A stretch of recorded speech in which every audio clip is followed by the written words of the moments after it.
tanging si Beatrix lamang po ng Batangas 2nd District ang nakakagawa sa buong lalawigan ng Batangas na hindi lang iisang beses, minsan dalawa hanggang 3 beses ang payout kada linggo. Yan ho ang problema sa mga aso nitong si Tamba. Nagpakakumpiyansa ho sila, lalo na yan si Jinky Luistro. Kaliwat kanan ang pamimigay niya ng ayuda. Kaya ngayon, pinagpapaliwanag na ho siya ng Comelec. At dito sa video din ho na to, itong si Ma'am Cathy Binag, meron hong paalala sa ating mga kababayang mga botante sa papalapit na Lunes. Nako, yung mga merong high blood ho dyan, agaan nyo na ho yung pagboto sa Lunes para maaga ho kayong matapos, para hindi ho kayo makipagsiksikan sa napakaraming mga botante. Pero bago lahat ng yan, isang like at isang subscribe. Masaya na ho tayo dyan sa mga susunod sa ating community. Alam nyo na ho yan mga kababayan, nandyan lang ho sa baba. Una sa lahat, gusto ko magpasalamat sa mga kasama ho natin dito sa PH Update na nag-share, nag-like, sa lahat ng tumulong sa pangangampanya ng mga kandidato natin. Dito kay Pastor Apollo Kibuloy, dito kay Congressman Rodante Marcoleta, dito kay Atty. Vic Rodriguez, kay Senator Jimmy Bondoc, dito kay Senator Philip Salvador, yes, Senator Bator, Senator Bongo, panhalo na yun eh. Ika nga, talagang kailangan pa ho, kailangan merong makatulong itong si Senator Batot, itong si Senator Bongo, ang talagang makakatulong ho sa kanila dyan, ang mga kasama ho nila na yan. Kaya kung ang inyong mga kamag-anak, hindi nyo pa ho sila napakiusap itong mga kandidato na to, kung talagang ika nga, ayaw ho nilang iboto, gawan nyo na ho ng paraan yan. Yung pinag-usapan ho natin dito sa PH Update, lalo yung mga OFW. Pagka hindi nyo binoto ang Duterte, walang Toblerone. Huwag nyo na hong, pagka umuwi yung mga kababayan nating OFW na taga-suporta ni Tatay Digong at hindi binoto ng inyong mga kamag-anak, yung mga kandidato nito si dating Pangulong Rodrigo Duterte, alam nyo na ho gagawin. Kaya kung meron ho kayong kapamilya sa Pilipinas, ipakita nyo na sa kanila yung mga pasalubong. Pagka hindi nyo binoto itong 10 na to, walang pasalubong sa mga kamag-anak yung mga OFW. Hindi wala na hong biro. Seryoso na ho ito. Kumbaga talagang ito na ho talaga yung pinakapampinali, ika nga. Kailangan na ho nating magtulong-tulong, ilabas na ho natin ang ating mga mailalabas para maipanalo itong mga kandidato nito si dating Pangulong Rodrigo Duterte. Pakinggan ho muna natin ang ating iniidolo at napakaganda, talaga namang napakasipag na mga panya sa mga kandidato nitong si dating Pangulong Rodrigo Duterte. Walang iba kung hindi itong si Ma'am Cathy Binag. Palakpakan ho muna natin. Petronilio, okay. Ito na. Ito na. Boboto na kayo sa Lunes. So, dapat maging matalino tayo at mapagmasid sa ating mga boto. Okay? Boto nyo, bantayan nyo ang boto nyo. Kasi alam nyo naman, di natin masasabi kung ano mga pwede mangyari. Pero wag din ho tayo maging violente. Bantayan po natin ang mga hindi pangkaraniwang napapansin ninyong mga kilos or galaw ng mga tao dyan sa loob ng voting precinct. Nabubulol ako. Ngayon pa lang ho mga kababayan, meron na ho tayong dito sa lugar natin, meron na ho tayong nakikitang mga kabalbalan, ika nga. Nagkaroon ng announcement na magkakaroon ng isang araw na brownout para daw preparasyon para sa gagawing eleksyon, botohan sa Lunes. Hanggang ngayon ho mga kababayan, patay sindi pa rin ho ang kuryente dito. Parang kahit tanghaling tapat, nagkakaroon ng gapangan. Or nagpa-practice na sila kung paanong estratehiya ang gagawin nilang pandaraya sa Lunes. Ano ho yan? Tayo ay naniniwala dito sa PH Update na malakas ho talaga ang mga kandidato nitong si dating Pangulong Rodrigo Duterte. Matataas ang tsansa na manalo, lalo na yang si Atty. Vic, Pastor Kibuloy, Congressman Rodante Marcoleta, yang si Senator Philip Salvador, yang si Attorney Jimmy Bondoc. Matataas ho ang chance na manalo ng mga yan.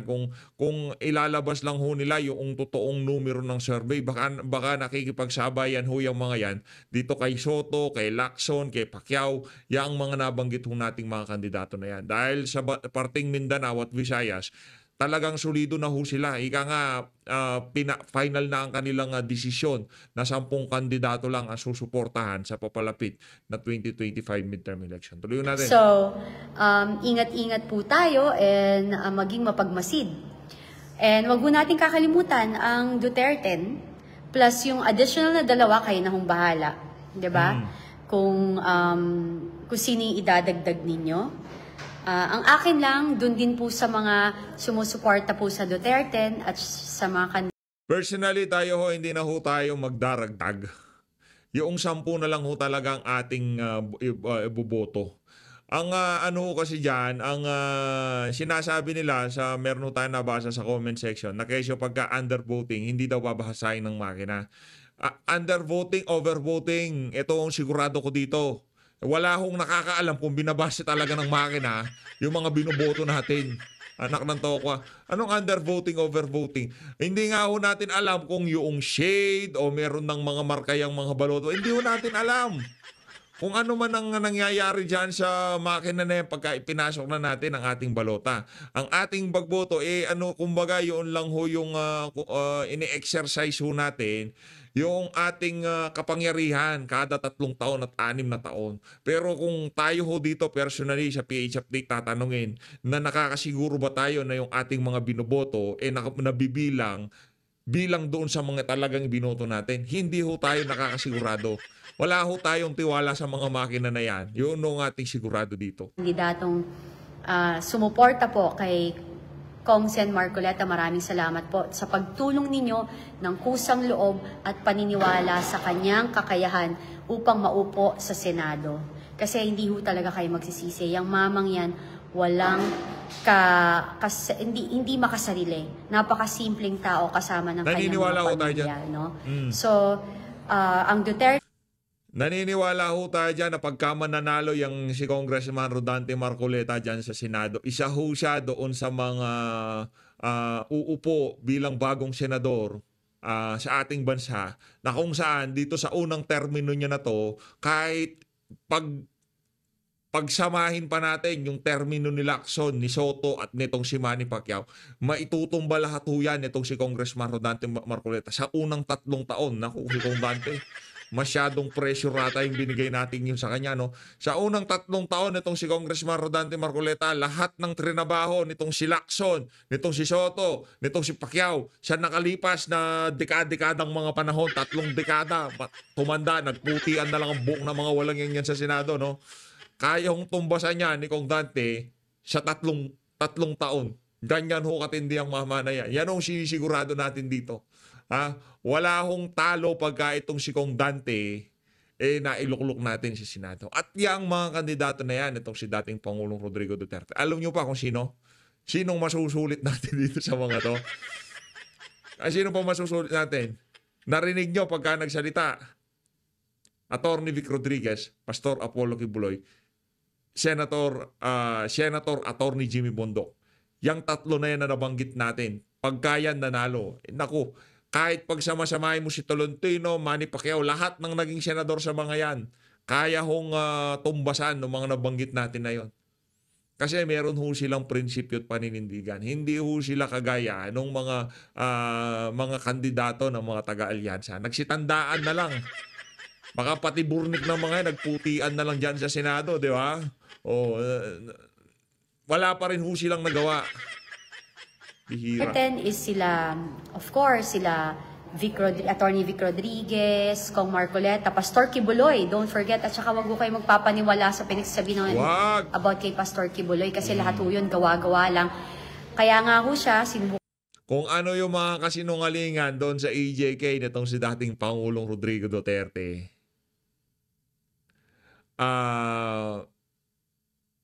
ganon din ho yung mga kasinungalingan na ipinakalat nila dito kay Pastor Apollo Kibuloy. Ganon na ganon ho. Kung anong paninira doon sa confidential fund, kung kayo ho taga-suporta ni dating Pangulong Rodrigo Duterte at naniniwala kayo na lahat ng pinapakalat dito kay Vice President Sara Duterte at dito kay Tatay Digong pawang mga kasinungalingan. Kung anong klaseng mga kasinungalingan ang pinapakalat dito kay VP Sara, dito kay Tatay Digong, ganon din ho yung mga pinapakalat nila dito kay Pastor Apollo Kibuloy. Yun ang ating sinisigurado dito. Daan-daang libo ang kanyang mga miyembro. Magrereklamo isa. Tapos yung dismiss na yan, binuhay lang ulit. Mukha siyang ikulong para hindi siya makapangampanya kasi pag siya ho nagsalita, talaga naman makikita mo sa kalooban ng isang tao kung nagsasabi ng katotohanan, di po ba? Then, of course, nandyan po sila, who's this? Of course, isa pang magaling na abogado is si Raul Lambino, di ba? Tapos, ang bagong abogado si Jimmy Bondoc. Tapos, Philip Salvador. Baka nagtataka kayo, hindi ko binabanggit si Senator Bongo at saka si Senator Bato de la Rosa kasi ho naman nasa top 1 and 2 na sila. Panalo ho yung dalawa na yun kahit tayo hindi na ho natin sila binabanggit. Pero ano pa rin ho yung mga yan. Kumbaga, kasama ho sa prioridad. Yan talagang mga pinagkakatiwalaan nito si dating Pangulong Rodrigo Duterte. Pero kailangan ho nating mayat-mayain yung 9 kasama nila. Itong si Atty. Lambino, Pastor Apollo Kibuloy, Congressman Rodante Marcoleta, Senator Jimmy Bondoc, Senator Vic Rodriguez, diba? Senator Philip Salvador. Yan ho kailangan mayat-maya binabanggit na ho natin ang mga pangalan ng mga kandidato na yan. So, pero of course, let's not forget about them also. And then, si Doc Mata, si Marites, yan, si Doc Mata pala, then si Hinlo, diba? Pero ako, sa akin, win or lose, dapat, kung ginawa natin ang ang nararapat, at least alam natin sa puso natin na ginawa mo, like when you campaign, you do everything para i-try mo kung ano yung magagawa mo para manalo ka. Ngayon, manalo matalo, dapat hindi tayo bitter or wag tayong magagalit. And kung tumutulong tayo sa kapwa nating kandidato, wag tayo manunumbat or wag tayong maging bitter or inggitero, 'di ba? Nako, yan ang sinasabi natin, ha. Wag tayong manunumbat kung tumulong man tayo at kung ano man nangyari sa mga kandidato na yan, natalo, nanalo, wag tayong manumbat. Yan, kumbaga, ginagawa ho natin yan, hindi ho para sa kung anong kadahilanan pa man. Ginagawa ho natin yan para makapaghatid o makatulong para mabago ang bulok na sistema na to sa ating bansa. Wag ho tayong maging bitter. Wag ho tayong, kung nanalo sila, ano magagawa natin? I-move on na tayo. At reassess ho natin ang sitwasyon pagka nanalo yung mga ayaw nating manalong kandidato. Pero ang sigurado ho dito, panalo yung mga kandidato natin. Wala na maraming cheche-bureche. Basta ano lang yan, mind over matter. Sure win na. Mamayang gabi isama nyo ko sa panalangin yung mga kandidato natin. Kailangan ho na talaga natin. Kailangan na ho natin hugutin lahat ng mahuhugot. Di ba? Kailangan na ho natin ilabas ng ating mga mailalabas. Para sa mga OFW, alam nyo na ho gagawin. I-hostage nyo na ho yung mga cases at mga Toblerone. Huwag nyo na hong ibibigay doon sa mga kamag-anak nyong hindi boboto sa mga kandidato. Ito si dating Pangulo Rodrigo Duterte. Kasi doon mo makikita kung ano yung intention mo. Hindi para sa bayan, but rather para sa pangsariling interest lamang. Pag ganyan ang thinking mo. Banatan mo, madam. So, like ako, I'm helping and campaigning for... Balita ako pagkatapos ng election, magpapakain daw si Ma'am Kati. Kung hindi ka mo magpapakain sa magpapa-food trip. Pupunta ako basta manlilibre yan si Ma'am Kati B. Ma'am Kati B, busy pa siya, busy. Or a certain or like candidates, but sarili ko yon. Kusang loob ko, hindi nila hiningi. Kusang loob ko, gastos ko yung ticket ko, gastos ko gasolina ko, gastos ko plane ticket ko, hotels ko, whenever I go to them and campaign for them, sariling gastos ko yun. Hindi ako bayad, hindi rin ako, hindi nila ako hiningi na i-endorso sila, but kusang loob ko pong ginawa lahat yan. So, dapat ganun po. Ay, hindi, Charlene, yan ang una kong binanggit, Attorney Vic Rodriguez, di ko siya nakalimutan, di ba? Marcolette. Issue na naman. Anong toka? Patapos na lang election, di pa matapos-tapos yung mga issue na yan. Tigilan na ho natin yan. Kita nyo naman ho yung pagsasakripisyo ng mga individual na yan, di ba? Yung mga nakapaligid kay Senator Rodante Marcoleta, kinakampanya yung Duterte. Yung mga nakapaligid naman sa mga Duterte, kinakampanya. Nagpapalakasan ho tayo. Ngayon tayong mga nakikinig sa mga individual na kagaya nitong si Ma'am Cathy Binag at iba pang mga vlogger. Wag na ho tayong pag-umpisahan pa ng kung ano-anong intriga. Ito naman si PH, sinabi lang din nabanggit. Masyado. Hindi, kaya nga kasi yung mga ibang viewer, yung mga pakawala ng mga dilawan at pinklawan, mga loyalista nga dito sa mga sa social media, ganyan ho sila. Nag-uumpisa ho sila ng kaguluhan, ika. Attorney Vic Rodriguez, Pastor Kibuloy, sigurado, madam. Raul Lambino, si Philip Ipe Salvador, 'di ba? Jimmy Bondoc, 'di ba? Sinabi ko lahat.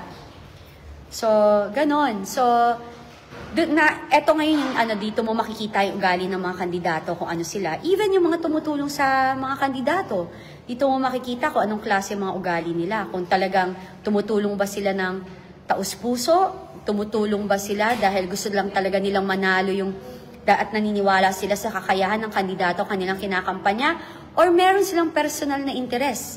Gusto nilang manalo dahil gusto nila ng posisyon, gusto nila ng kapangyarihan, gusto nila ng project. So, kanya-kanya ho yan diba? So, yun din yun. So, ganun din yung mga kandidato. Kapag ang kandidato is para sa bayan at para sa mamamayang Pilipino, he or she will do everything to win in behalf of the Filipino people and our nation. Tapos, kapag alam niyang alanganin na siya, hindi siya magiging, of course, you will be emotional, especially kapag you are so invested to your campaign. Pero wag kang maninira ng kapwa-kandidato mo kasi bitter ka or kapwa-kakampi mo or anuman. Kasi dun mo lang din malalaman kung anong klaseng karakter meron ng isang kandidato pag ganun ang pag-uugali. Diba? Pero so far dito sa mga kandidato nitong si dating Pangulong Rodrigo Duterte, yung established na 10 hindi yung mga pasingit-singit. Dito sa 10 na to, sila talagang nagpapalakasan sila. Pagka ini-endorso nila ang isa't isa, hindi kagaya nung sa mga taga-alyansa, di ba pataasan ng hihi. Dapat mas magaling ako, dapat mas marami akong alam sa inyo. Ganun sila, di ba? Pero dito, itong si Attorney Vic, pagka malupit hong mag-endorso yan. Pagka ini-endorso niya, yaang si Congressman Rodante Marcoleta, ini-endorso niya itong si Pastor Apollo Kibuloy. Yung iba pa niyang mga kasama diyan sa Duterte, talagang kitang-kita ho natin na gusto ho nilang makasama ang isa't isa sa Senado. Hindi kagaya ng mga taga-alyansa, kulang na lang maglaglagan sila Kasi pagka mga mukhang pera ho yun di ba? Baka kasi pagka nanalo tong isa na to, yung maninok natin makulangan pa, di ba? Parang parang ngayon pa lang talagang pinagpaplanuhan na nila kung paano nakawi ng pera ng sambayan ng Pilipino. Yan ang mga taga-alyansa, mana sa amo nila na si Marcos Jr. Mag-iingat tayo. Right now, you know kung sino ang iboboto nyo. And ipagdasal nyo yung mabuti kung ano yung nasa puso ninyo. Kasi pag ang Diyos ang hininga natin ng guidance, hindi po tayo magkakamali. Correct. Yeah. Gamitin ho natin ang ating puso sa pagpili ng mga kandidato. Gamitin natin ang puso at ang ating utak. Yan. Lagyan natin ang utak, madam, kasi mahirap pagka puro puso. Mahirap yan Buti na lang. Tama yung sinabi ni madam na gamitin natin ang ating puso. Pero higit sa lahat, gamitan natin ng utak yung pagboto sa 2025 midterm election. Huwag ho tayo magmistulang mga teenager na puro puso ang pinaiiral, hindi ginagamit ang utak.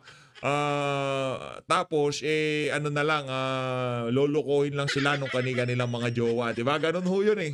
Kaya dito, hindi ho tayo basta-basta maloloko nitong mga kumakandidato na to dahil gagamitan ho natin ng konting brain neurons. Ika nga. Dito ho tayo kay Jinky Luistro. Dito nga muna pala tayo dito kay Mix Nograles, ha. Meron ho siyang kumakalat na ngayon, iskandalo sa social media.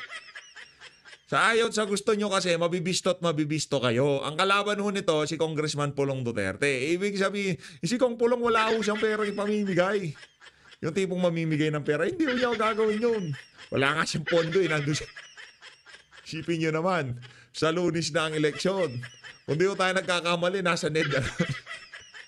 Ganon ho kakumpiyansa itong si Kong Pulong na hindi makakakanayang si Mix Nograles sa kanya. Panoorin nyo ito mga kababayan. Pambihira naman yan, Mix. Ang dami niyong dapat ipaliwanag sa sambayan ng Pilipino. Ano na naman bang kabalbalan nito? Mayroon ka pang nalalamang mga accomplishment mong mga kabalbalang accomplishment mo? Ano na naman to? Ba't pagka... teka, mamaya ka, Luistro. Ba't pagka laging lumalabas, puro kulay brown na sobre? Ano ba laman ng brown na sobre na yan? Magkano ba yan? Cheque ba yan? Ha? Nako, yan na nga ho ba sinasabi natin? Saan na napunta yung 4,500, Migs? Ito, nagtatanong tayo. Hindi natin alam, hindi natin naiintindihan kung anong konteksto niyan. Dahil alam naman natin, yung AKAP pinamimigay ng mga congressman. Kaya ang tanong dito, galing ho ba sa AKAP to, Congressman Migs? Kasi kung galing sa AKAP to, may utang ho kayong 4,500 dyan sa ali. 500 na lang. Ang pagkakaalam ho natin, 5,000 to 10,000 yung AKAP na yan. Bakit 500 na lang to, Migs? Galing ba to sa AKAP? Binigay mo bang pang merienda? Naku, bawal yan, Migs. Yan na nga ba sinasabi natin? Ngayon naman, dito sa bahagi ng video natin na to, punta naman tayo dito kay Aling Jinky.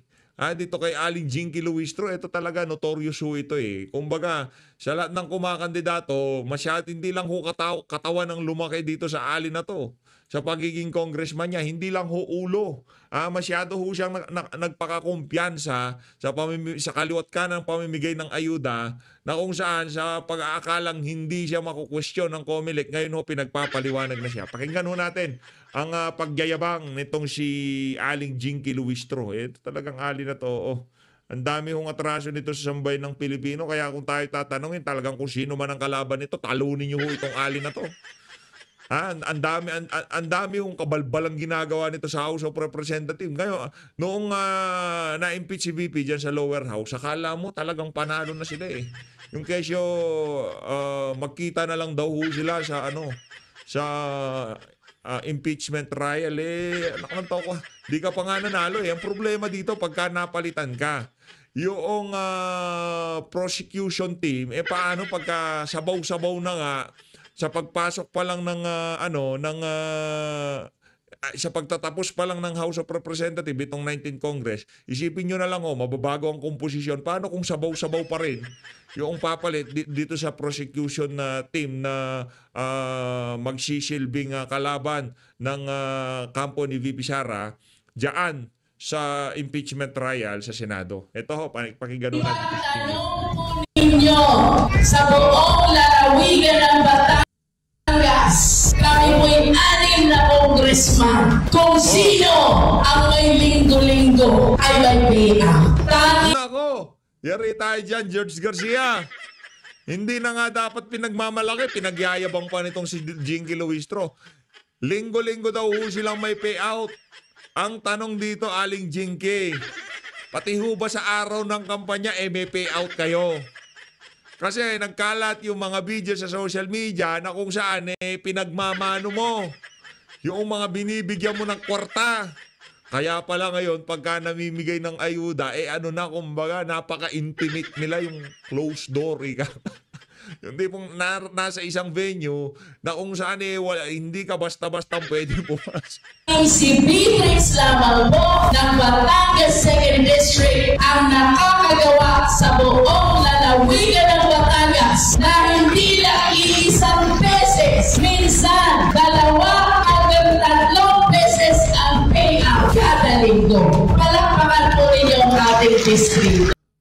palakpakan nyo ho itong si Jinky Luistro, di ba? Tanging si ano lamang, si Jinky lang ang makakagawa niyan. Na linggo-linggo, merong payout. Di ba, Jinky? Ngayon, pinagpapaliwanag ka na ng Comelec dahil dyan sa mga kayabangan mo na yan. Tuloy mo. Let me clear you one thing. Si Beatrix po, hindi makakapagbaba ng maraming AIS kung hindi dahil kay Speaker Ferdinand Martin Romualdez. Yun. Iniyabang pa ho niya itong si Ferdinand Martin Romualdez. Anak ng toko. Dahil daw ho yan, hindi dahil sa taxpayer, hindi dahil sa mga kababayan nating nagbabayad ng buwis.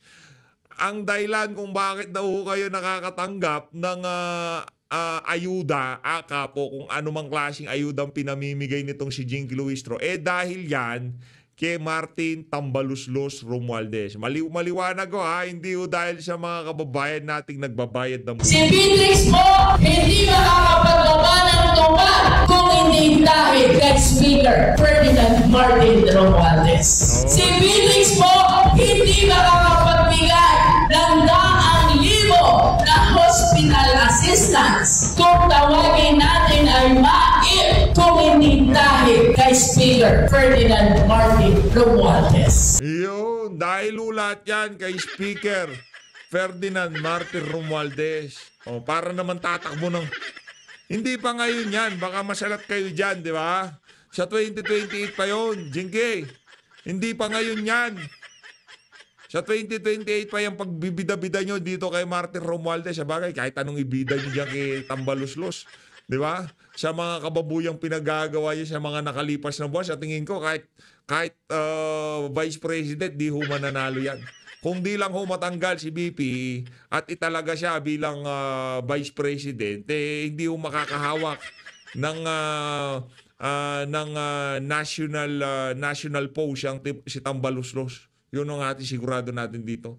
Kung hindi lang ho siya tatakbo dyan sa distrito ng Leyte, hindi mananalo yan. Sa aking ama at boss sa mababang kapulungan, ating bigyan ng pinakamalakas na palakpakan, Speaker Ferdinand Martin Romualdez. Ayun, palakpakan nyo si Martin Romualdez. Naku, ayan ho talaga ang problema ngayong mga panahon na to. Ibinibida ho talaga nila itong si Tambaluslos, no? Kaya sinasabi ho natin dito sa PH Update, kung ang Comelec ngayon pa lang titingin, kung meron ba nangyaring mga bilihan ng boto o nagkaroon ng vote buying as early as September of last year. Marami na hong vote buying na nangyayari. Hindi ngayon, wala na. Na-dispatcha na nila lahat ng pera. Kumbaga ngayon, yung mga tira-tira na lang nila yan. Kung merong doon sa AKAP, kung meron natirang mga ilang milyon, yun, tagli-500 na lang pinamimigay, kagaya dito kay Mix Nograles. Ay, dito ho tayo, dahil Sabado ngayon, dahil marami ang nakakamiss dito kay Ma'am Eden Santos. Nakita ho natin tong video na to, sinend lang sa atin to Ito, panoorin ho natin. Dito, wala na ho, hindi na ho makakapalag itong si Claire Castro kasi programa na ni Ma'am Eden Santos to. Panoorin ho natin to. Okay? Mag-a-announce niyan si Pangulong Ferdinand Marcos mismo nung nandun siya sa Cebu. Pero hindi natin alam kung anong nangyari at si Agriculture Secretary Francisco Chu Laurel na ang nag-announce nito sa media. Ano po? Yeah. Itong napipintong pagbebenta ng bigas, itong 20 pesos, itong campaign promise ni Pangulong Ferdinand Marcos Jr. na after almost 3 years sa kanyang pwesto, eto ngayon pa lang matutupad yung kanyang pangako. At hindi sa buong bansa pa kung magsisimula muna sa Visayas region. Ang sa akin lang, kasi nagkaroon na po ng anunsyo na meron na pong mga 20 pesos na bigas. Unang-una nga nilaunch yan sa Cebu, which alam naman nila, kaya nilaunch mo sa Cebu yan, just to capture the 4 million plus voters or 5 million something, 4 million plus voters ng Central Visaya, di ba? Pero nakikita nga namin, lalong-lalo na yung mga ibang merkado na saan galing yung 20 pesos na bigas na galing mismo sa mga LGU at traders. Kung hindi pa ni-launch yan, bakit in-announce nyo na? Di ba? So, ibig sabihin na mismong Malacanang, lalong-lalo na si Yusek Claire, ang nagdedeklara ng mga fake news, di ba? Kasi sinasabi niya Yari dito si Claire Castro. Siya ho ang nagdideklara ng fake news. Di pa nga naman talaga formal na inanunsyo nitong si Bangag. Nagbibida-bida ho kasi itong si Bangag. Na ito hindi totoo. Pero meron pong mga actual na interview na mismo from other networks naman na dyan mismo sa mga market na meron na silang natanggap na 20 pesos. At may mga nakabili na rin na sinoli nila kasi sako-sako nga yung binili nila. Siguro, is either i-resell nila to or gagamitin talaga, di ba? So, nung buksan nila yung sako na meron siyang mga tinatawag na bukbok at saka sobrang itim. So, alin ho ba ang totoo? Pero I think, nakikita ko dyan, Partner Eden, ayun na rin sa ating mga manonood at nagko-comment at sinasabi nila na, tinupad naman ang pangako na 20 pesos. O, ayan, may 20 pesos kang ang bigas. Pero, hindi naman sinabi na ito ay makakain nyo or walang kasamang anak. Ibig sabihin, meron pa kayong free na matindi itong si Sir, Sa atin, bukbuk lang, kasama pala dito. Yung iba o palang bigas na ibinibenta, meron ng kasamang anak. Ako, bukod sa bigas na 20 pesos, may kasama pa siyang bukbuk. Dahil base na rin sa mga nilabas ng mainstream media. Kung ito man ay fake news, dapat ipatawag na naman to nung walang sawa na nagbabantay ng fake news. Yun nga kung yan TRICOM na yan. Yung TRICOM, Quadcom, ano po? Or Quadcom, o anumang klaseng com yan, di ba? Lahat naman ang para hindi rin sila mapagbintangan na bakit parang puro na lang pinag-iinitan nila. Pwede ipatawag din yung mga nagpapalakalat ng fake news about this 20 pesos na kilo ng bigas. At sana kung bago nag-announce ng ganun, dapat naka-ready na yung ibebentang 20 pesos para pagka-announce mo, sabay benta ka sa mga tao dun na dumalo doon, kita na agad yung klase, yung kalidad ng bigas, ano po. Pero I think, siguro it's about time na wag nang patagalin ng administrasyon, ano po, sa pamagitan ng Department of Agriculture, yung paglalabas itong 20 pesos na bigas na ito para ma-counter nila yung mga naglalabasan sa SOCMED na kita mo kung di ba kahit nga daw yung mga baboy, mga manok, mga aso, pusa, hindi nila kakainin yung bigas na yun, yung pinakita na yan, hindi ho ba? Ang sa akin lang, this is a challenge to the Department of Agriculture Secretary na ikaw mismo ang nag-announce nasaan yung in-announce mong bigas, anong klase ng or kalidad ng bigas na pumapasok dyan sa presyo ng 20 pesos. So, kung ikaw ay nag-announce na meron na tayong mga bigas sa ating palengke na halagang 20 pesos, dapat bilang sekretary, magpo tayong balat sibuyas. Kasi panindigan natin yung ating mga sinasabi na meron akong 20 pesos na bigas, andito yan.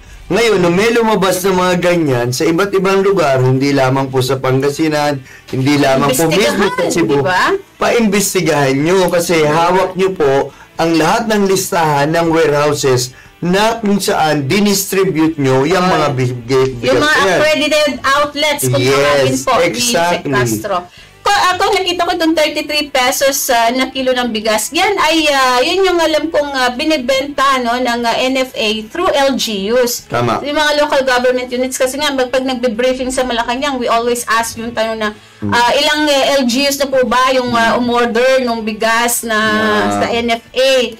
Medyo konti pa, hindi pa talaga, tapos yung iba, hindi raw kasi makuha sa warehouse, gano'n. Ngayon pala, may mga issue na lumabas din sa ibang mga media networks, report na itong 33 pesos na kilo ng bigas, may mga kasamang bukbok, Kaya mapapaisip tuloy kung yung LGUs, kung bibili pa ba sila kukuha para ibenta itong, baka sila nga naman ang mapahiya pa sa mga constituent nila. Kapag nagbenta ng bigas na may bokbok, mura nga, may kasama namang bokbok. Libre daw po yun, free. Free yung bokbok, joke lang. Hindi, sa akin lang, di ba? Yung 33 pesos or 36 pesos? 33. Yung 33 pesos kasi, makikita nyo po, merong nakalagay na 33%. Baka ibig sabihin nun, 33% ng bato at saka...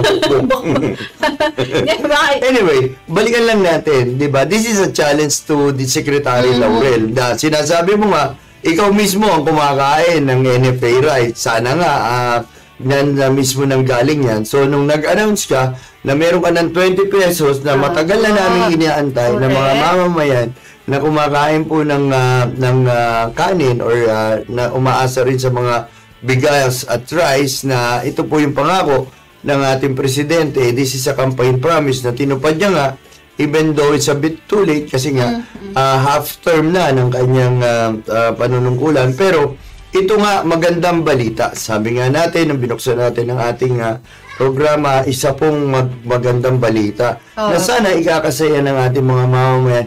Lalong-lalo na po, napakahirap talaga ng sitwasyon ng ating bansa dahil nga po sa mga nangyayari ngayon. So, nevertheless, if you're the one who announced na meron ka ng 20 pesos, nasan po yung 20 pesos? This is a challenge for you.